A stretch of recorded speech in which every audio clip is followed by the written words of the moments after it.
Okay, everybody, let me give you a little update on this power only for Prime. I've been doing it for about 6 weeks now. Went down to Salt Lake City.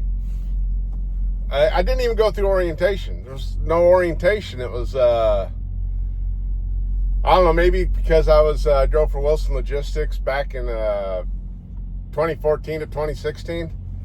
And they pulled Prime trailers at that time before I switched over to their dry van fleet. So maybe that's why. I don't know. I kind of already knew the situation there and what to be done and what not to be done. How you're supposed to fill out paperwork. Kind of already knew that, so maybe that's why I didn't do any type of orientation. But I got down there. Made an appointment to get my truck in the shop because they wanted to put a Geo tab in my in my dash. And the Geo tab, they said the Geo tab is how they communicate with you. You put the app on your phone and it correlates with the app. So no matter where you're at, you can communicate through the app. They said you could even be on another continent and still be able to go through the tab. But I'm pretty sure it also tracks you, which, you know, they've never called me up and said, hey, you going to make it on time? You're still this far away. They've never done that, so I don't, but I'm sure it does probably still track you. It's, no big deal. I don't care. Qualcomm's track you. PeopleNet's track you. So I really don't care about that, but did all that. Then I went in and got my trip sheets. And they said, go to driver lineup, go get your trip sheets, get your Easy Pass, which pays for the tolls, and then NITA or NTIA. Put them on your windshield. That pays for your tolls in Kansas, Oklahoma, and someplace else, they said. I can't remember where, but. So I did all that.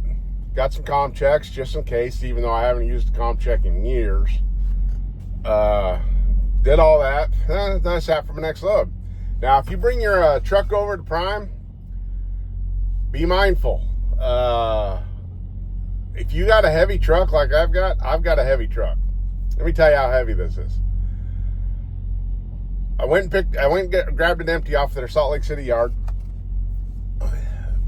Pulled up, and as you're pulling out of Salt Lake City with the trailer, they got bays there for you can stop, get fuel before you leave, and a couple of those bays had scales, so I pulled up on the scale and said, fill it up, fill everything up, and they do it for you. Filled up completely full of fuel, DEF fluid, and reefer fuel. I was 37,100 pounds, so essentially I can only haul up 42,900 pounds. Let's just say 43,000 pounds. I ain't worried about 100 pounds. So 43,000 pounds is all I can haul. So if you got a heavy truck, be mindful of that. I've had to give up 2 loads. One load, I went and picked it up in Chico, California, back when I first started. This is my second run for the company, actually. It was on Saturday, and I grabbed the load and pulled onto their scale.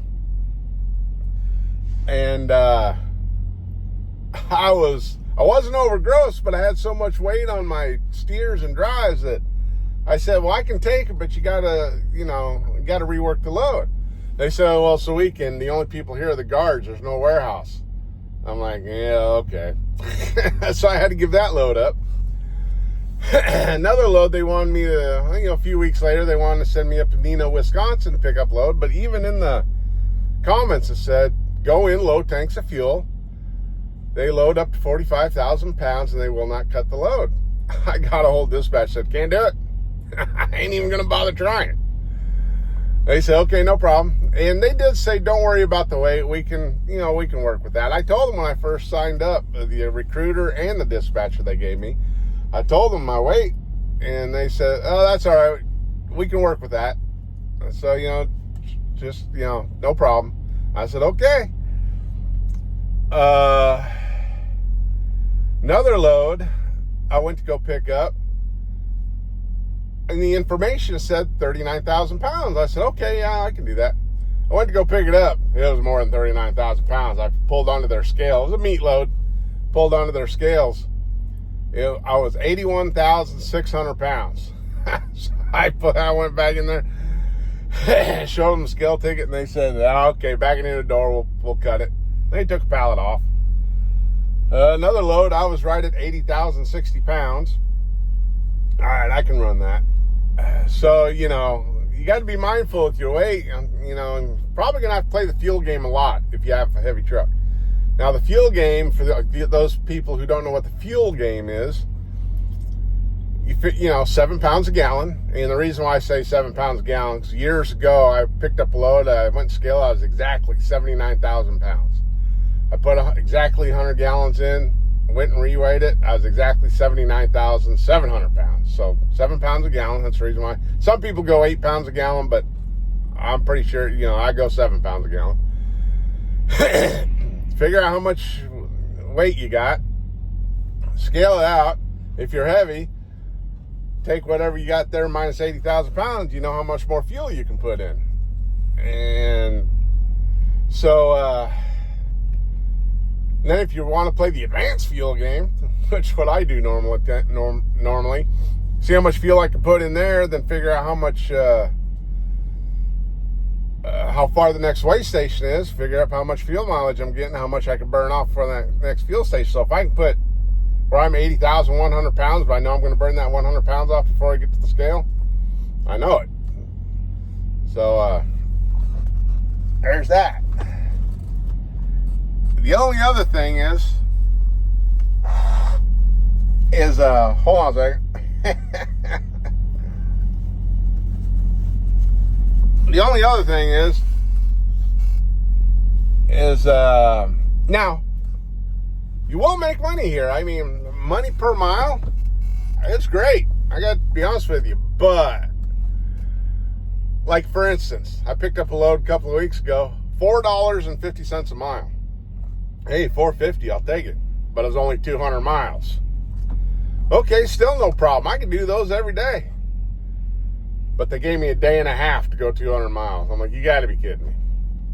And it was like that. The next two loads after that was the same thing. I put in like 1,000 miles for the whole 7 days. The next load was like 500 miles. They gave you 3 days to get there. Next load was like 400 miles. Gave you 2 days to get there.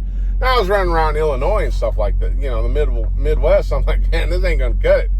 Yeah, sure, I'm averaging about $3 a mile, but when you're only getting 1,000 miles a week, sounds great, but by the time you get your settlement at the end of the week, it's like, come on, man. But anyway, even though, I don't think I've had one run that was under $2 a mile. And I think the lowest one was $2.15 a mile, which, still ain't great. But when you came from a company that was only paying you $1.40, $1.50 a mile, that's great. I'll take it. But yeah, and they're real easy to work with. I've turned down a couple of loads. I'm thinking, I ain't gonna, even just, I don't want that load. They've had no problem, they'd say, okay, no problem. And then within a couple minutes later, I'd have another load. They say, freight's down. Well, maybe that's the reason why they gave me so much time on those other loads, because freight is down. Well, but then I turned down those couple of loads in the past, and I had, within 5 minutes later, they offered me another load. So I don't know. But otherwise, things are going pretty good so far. Really can't complain. They're real, on top of their equipment, I'll say that.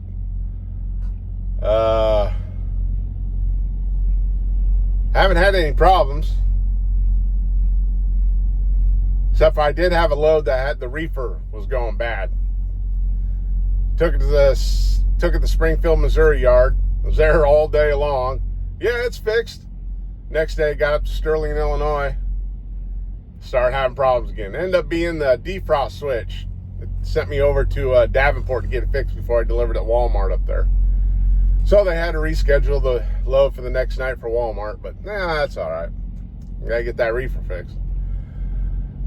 Other than that, other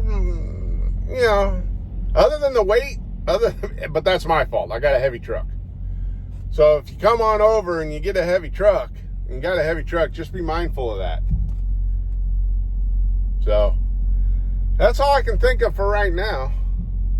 So, but we'll keep you updated in the future and let you know how it's going. All right, have a good one. Oh yeah, there's one. Forgot to mention. Guess I should tell you what they do pay. They pay 77% of what the load pays. Now I know what you're thinking. Oh, that ain't that great. You can find companies that pay, 82, 83, 85%, 90%, which is true. You can, but you got to be careful. You got to really do your check-in, because some of those companies that they say they're a company are actually dispatch services. So if they say, yeah, we'll pay 88% of what the load pays.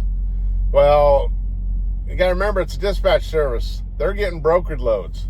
They're getting loads from brokers for you. And so the broker's taking their cut, and the dispatch service taking their cut. Now, if you don't have your own authority and everything, yeah, illegally you can do that. Go underneath the dispatch company's authority. But if you have your own authority and you're running your own authority, you go to work for a dispatch company, the broker's taking their cut. Okay, the broker's getting a load and brokering it down to your dispatch company. Then dispatch company is brokering it down to you. That's basically double brokering. And that's, everybody knows that's illegal. Double brokering is illegal, but it's not enforced. It's almost basically industry standard. Everybody, just about every company out here does it. Every broker out there basically does it. So, just be mindful of that. Just do your checking if you check to make sure you're actually getting onto a company or you're getting onto a dispatch company. So that's all I just wanted to say. Prime, so far I haven't had any broker loads. They're all been account loads, which means the shipper pays Prime, then Prime pays me. So there is no double brokering there. I am getting 77% of what the load does pay. So that does help. So I just wanted to give you a quick little update on that. I forgot to put that previously. So all right, we'll talk to you later. See you.